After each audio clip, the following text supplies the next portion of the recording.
Bueno, compañeros, continuamos porque no se inicia la grabación. Ok. Entonces, como les estaba manifestando, la teoría psicoanalítica de Sigmund Freud se compone de la hipótesis que es la conducta que está determinada en gran parte por los motivos inconscientes y busca conocer la enfermedad mental. Esta es un proceso de tipo mental que permanece oculto en la conciencia del hombre, mientras que el psicoanálisis es el método de estudio de los estados subjetivos conscientes e inconscientes. Los ejes del psicoanálisis entonces van a establecerse a través de las teorías sobre los procesos psíquicos, los cuales pueden ser inconscientes, que presentan una concepción ampliada de la sexualidad con sus relaciones y su acontecer psíquico, así como de los reflejos y de los procesos socioculturales. De esa cuenta, entonces, se puede dividir en la metapsicología, que va a elaborar el conjunto de modelos conceptuales en una mayor o menor medida distantes de las experiencias, tales como la ficción, que corresponde a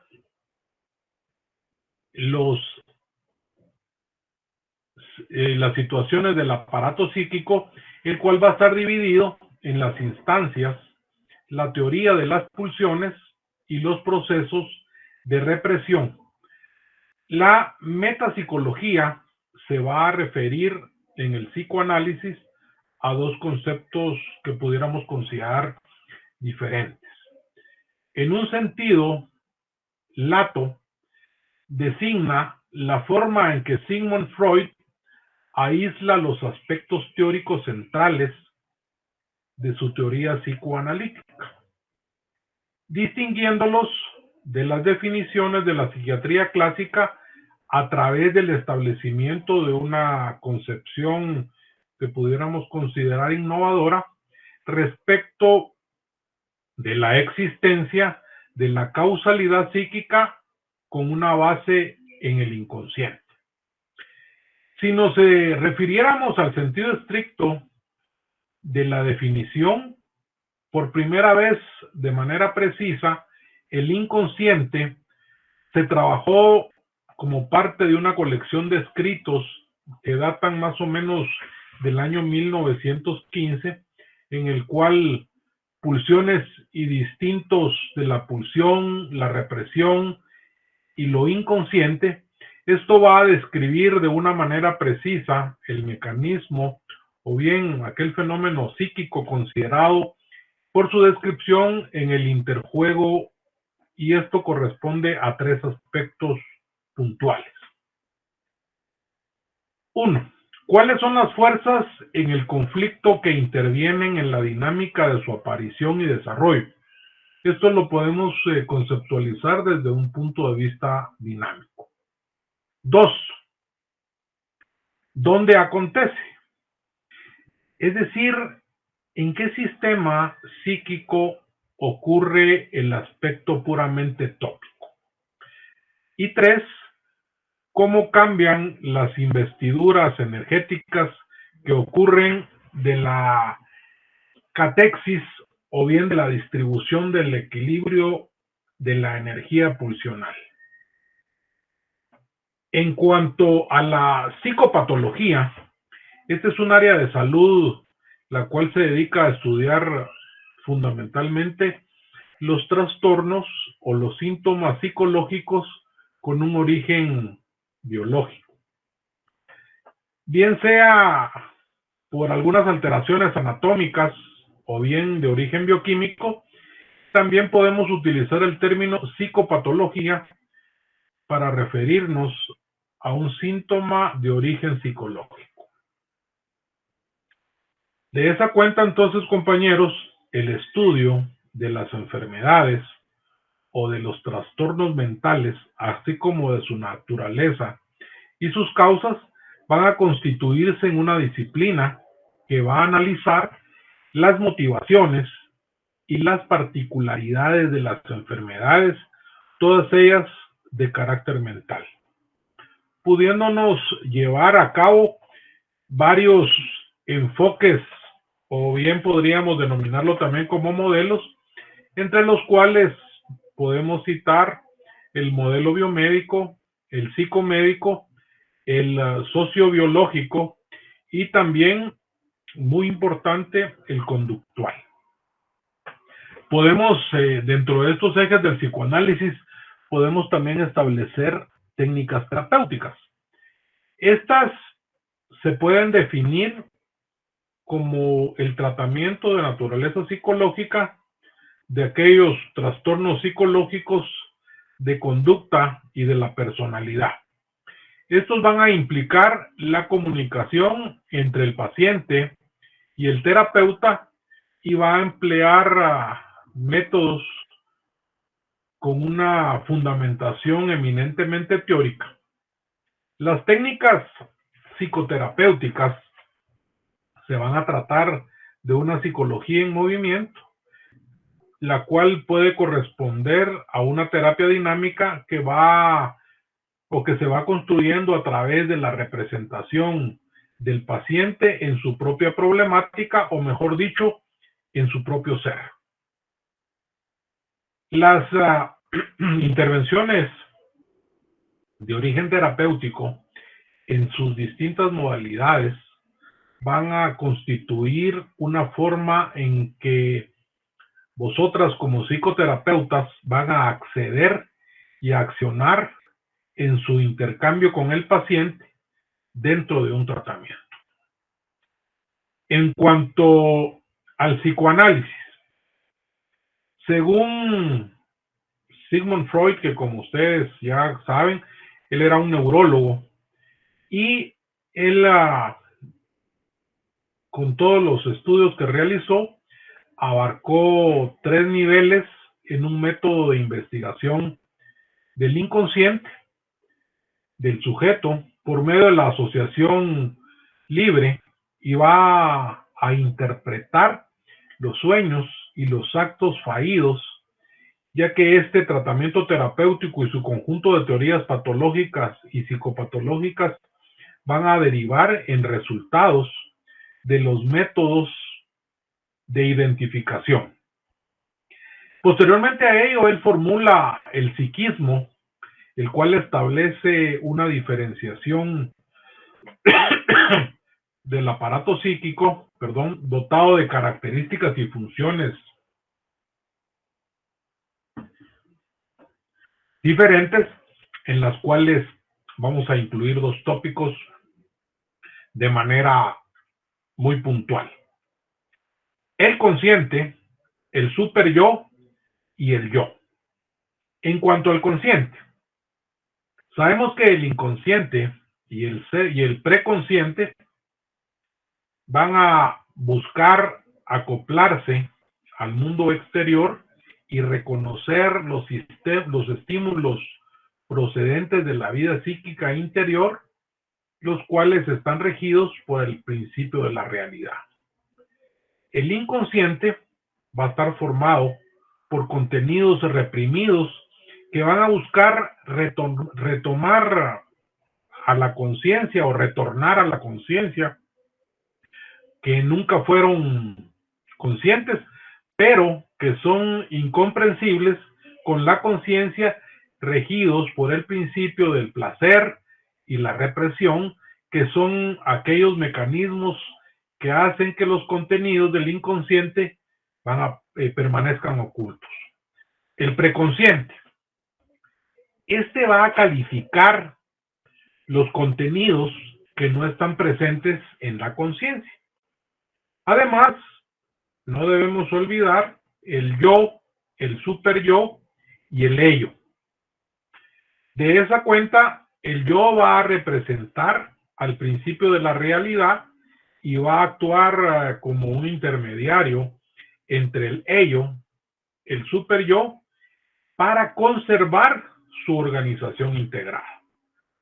El super yo se va a constituir en aquellas normas morales, los ideales que son recibidos del inconsciente. De tal forma que el ello va a figurar de forma o con el inconsciente y va a simbolizar el principio del placer contenido en los impulsos primitivos del ser humano. Las estructuras de la personalidad, como pueden establecerlo aquí en la diapositiva, la estructura de la personalidad va a estar recreada en el consciente, que es aquella parte de la mente que va a ocupar la razón, la lógica, y es eminentemente el director de la mente. El subconsciente se ocupa de la creación, de dar órdenes, funciona como la lógica y un razonamiento, ya que este es el aspecto de nuestro proceso mental que nos va a permitir el pensamiento, el habla de una forma racional. Va a incluir nuestra memoria, que no siempre es parte del consciente, ya que puede recuperarse fácilmente en cualquier momento y se pone en nuestro conocimiento. También dentro de la estructura de la personalidad está el preconsciente, que está interiorizado y además es represor. Sabemos que es un sustantivo y se describe como un área en la cual se encuentran contenidos que, si bien no son idénticos a los que están directamente en el campo de la conciencia, el sistema consciente, de acuerdo con determinadas reglas, puede acceder a ellos.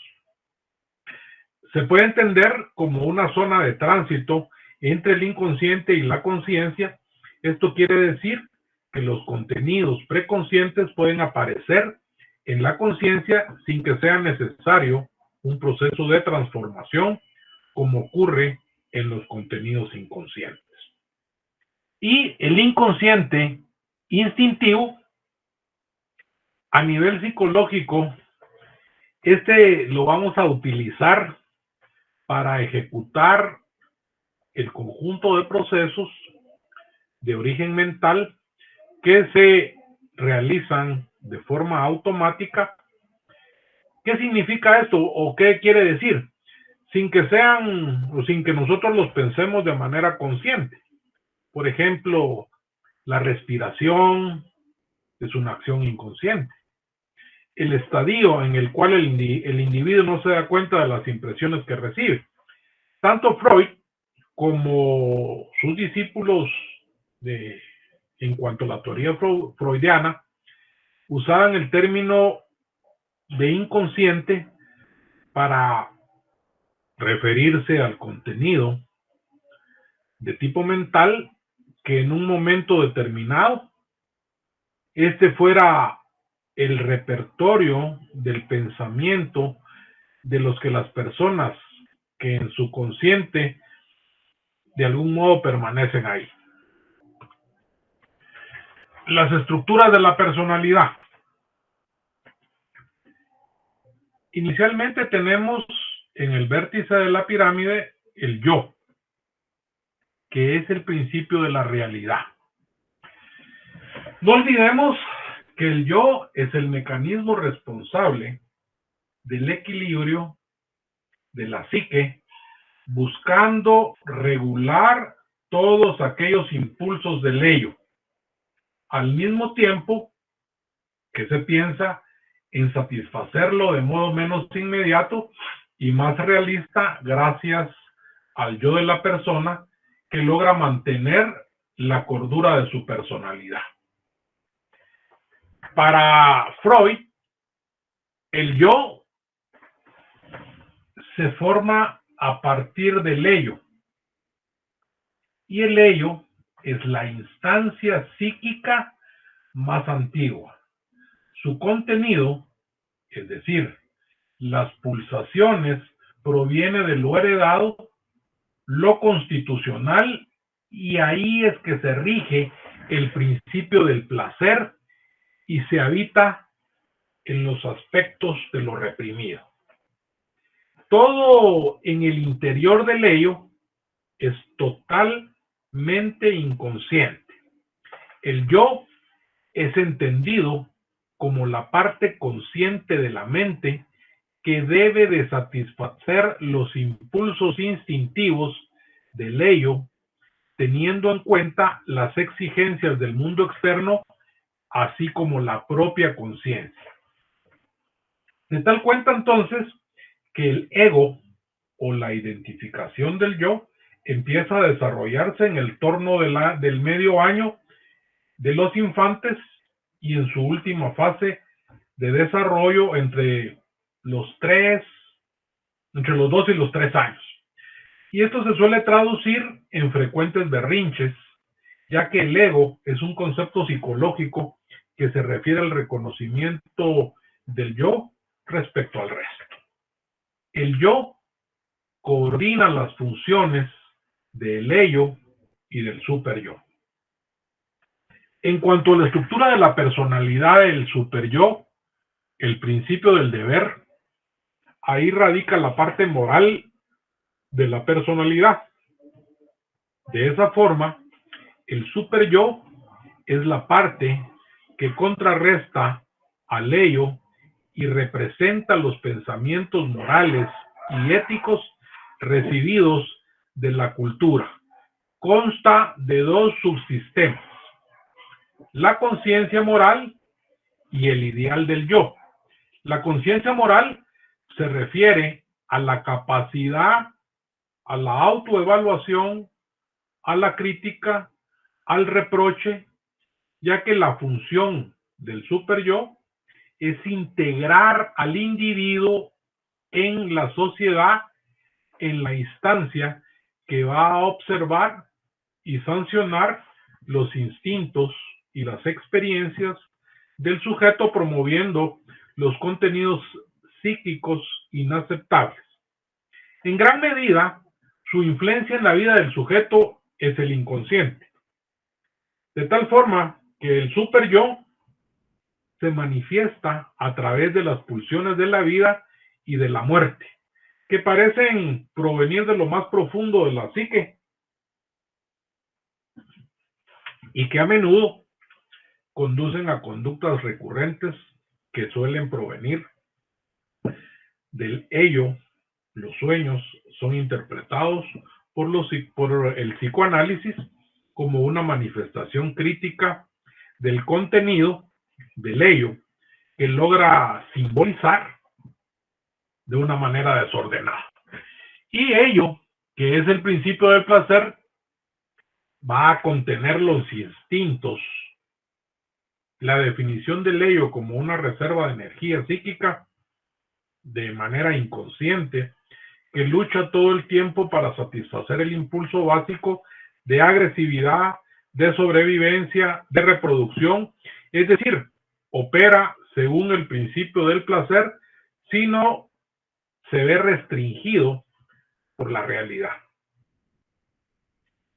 lo cual busca la gratificación inmediata. Ojo, su contenido es inconsciente y consiste fundamentalmente en la expresión psíquica de las pulsiones y los deseos, pues estos están en conflicto con el ello y el superyo, con las instancias que la teoría de Freud ha descrito de él. Las etapas psicosexuales. La oral. El placer se centra en la boca, va de 0 a 1 año. La etapa oral ocupa aproximadamente los primeros 18 meses de vida y con ella van a aparecer los primeros intentos por satisfacer las primeras demandas de la libido. La boca es la principal zona en las que se busca el placer, y también la boca es una de las principales zonas del cuerpo a la hora de explorar su entorno y sus elementos, lo cual va a explicar y va a explorar todo su entorno, y estos elementos van a intentar moderarlo todo si se impide tajantemente utilizar la boca para satisfacerse. Esto podría producir un bloqueo que haría producir ciertos problemas y quedarán fijados en el inconsciente, todo ello según la experiencia de Freud. La etapa anal. La etapa anal va de 1 a 3 años. Esta se centra en el ano. Esta etapa va a producir desde el fin de la etapa oral hasta los 3 años de edad. En esta fase se empieza a controlar el esfínter para los actos fisiológicos de la defecación, y para Freud esta actividad se vincula al placer, a la sexualidad, a las fijaciones relacionadas con la fase del desarrollo psicosexual, que tiene mucha vinculación con la acumulación y con el gasto, y con el espíritu ahorrador, la disciplina, y en primer caso con la desorganización y derroche de recursos. En el segundo, según Freud, estas dinámicas de gasto y de ahorro no se expresarían solamente a través de lo que es el dinero o la moneda. La etapa fálica. En esta, el placer se centra en los genitales, va de los 3 a los 6 años, y se presenta el complejo edípico y de Electra. Esta fase pulsional dura, como les indiqué, de los 3 a los 6 años. La zona erógena se asocia a los genitales, y la principal sensación de placer sería la micción, o sea, la orina, pero también se puede originar en esta fase el inicio de la curiosidad por las diferencias anatómicas y fisiológicas entre los niños y las niñas, iniciando con las evidentes disimilitudes de la forma y la situación de los genitales, terminando en intereses por el modo de vestir, de caminar, la fragilidad en la mayoría de las chicas, no en todas. De esta cuenta, Freud, además, en esta fase relaciona la aparición de el complejo de Edipo y de Electra, que se va a mantener presente. La fase de latencia. Declina la sexualidad infantil, se intensifica la represión. Esta fase empieza más o menos a los 7 años y se mantiene hasta los 11. Se caracteriza por no tener una zona erógena y va asociada por representar una congelación de las experimentaciones en cuanto a la materia de sexualidad. La etapa genital nuevamente se centra en el placer de los genitales, pero desde otra perspectiva, desde la perspectiva adulta, que ya aparece la pubertad y se prolonga en adelante, relacionada con los cambios físicos, es decir, la aparición del vello púbico, del monte de Venus en las niñas, la formación de las glándulas mamarias y el desarrollo genital de ambos géneros, los cuales se acompañan del desarrollo psicosexual, que va íntimamente relacionado con la sexualidad ya que se vuelve más intensa y esta no se puede reprimir con la misma eficacia que se hacía en las etapas anteriores, es decir, en la etapa fálica. Los mecanismos más utilizados en la etapa oral. La proyección es casi lo contrario de la agresión contra el propio ser y comprende la tendencia a ver los demás aquellos deseos inaceptables para nosotros. En otras palabras, los deseos permanecen dentro de nosotros, pero no son nuestros. La negación. Esto se refiere al bloqueo de los eventos externos a la conciencia sin una situación, sin una manifestación. Es demasiado intensa para poder manejarla y simplemente nos negamos a experimentarla. Luego viene la idealización. Esta etapa se refiere a una persona que otra es mejor o tiene mayores atributos, es más deseable de lo que realmente hemos experimentado o probado. Esto debido a que existen evidencias, las cuales suceden a veces en los conflictos que se pueden ejemplificar de una manera más tácita con la custodia de los hijos. Los mecanismos más utilizados en la etapa anal.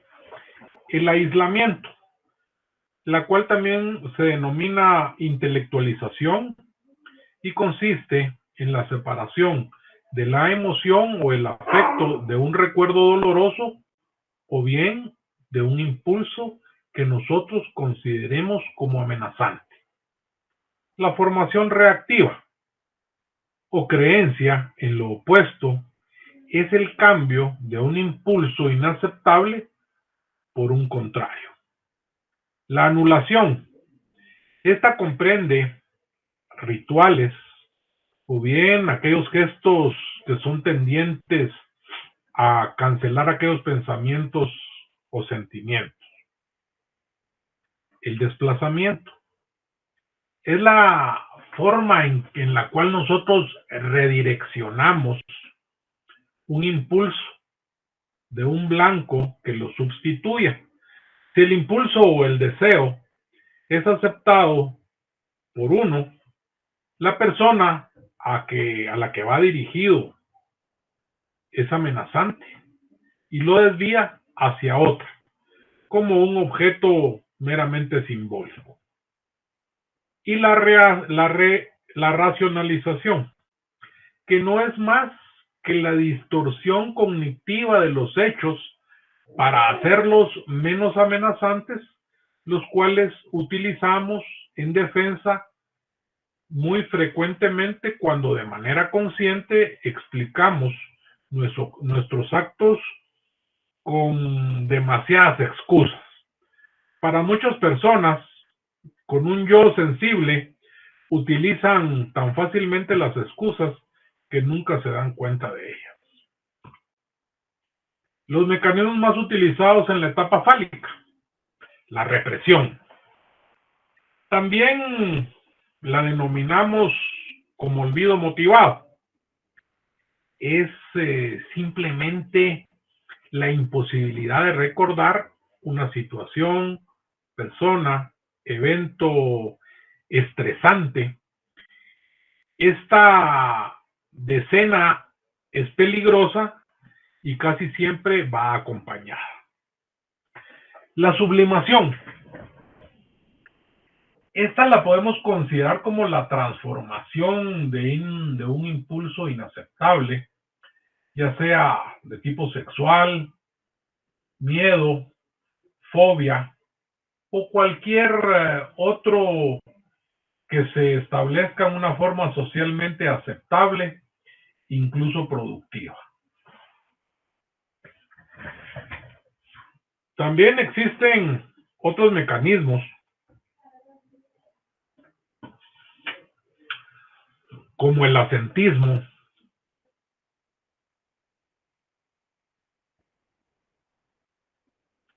el cual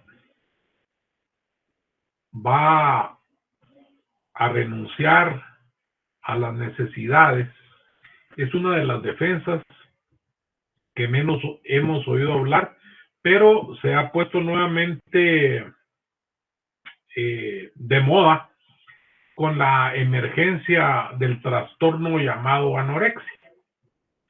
La preadolescente, cuando se siente amenazada con sus emergentes deseos sexuales, puede protegerse así de una forma menos inconsciente, a través de negarse no solo los deseos sexuales, sino también los deseos de alimentarse.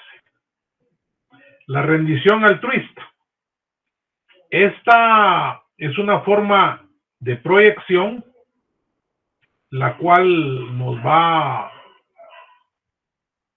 a parecer a primera vista como lo opuesto, pues la persona intenta llenar sus propias necesidades de una forma vicaria a través de la utilización de otros agentes.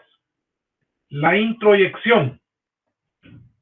La introyección es muchas veces denominada identificación y comprende la atribución de características de otra persona como si fueran uno opuesto, que al hacerlo resuelve algunas de sus dificultades emocionales. La regresión constituye una vuelta atrás en el tiempo psicológico cuando nosotros nos enfrentamos al estrés. Nuestros comportamientos se tornan infalibles y algunas veces podríamos considerarlos hasta primitivos.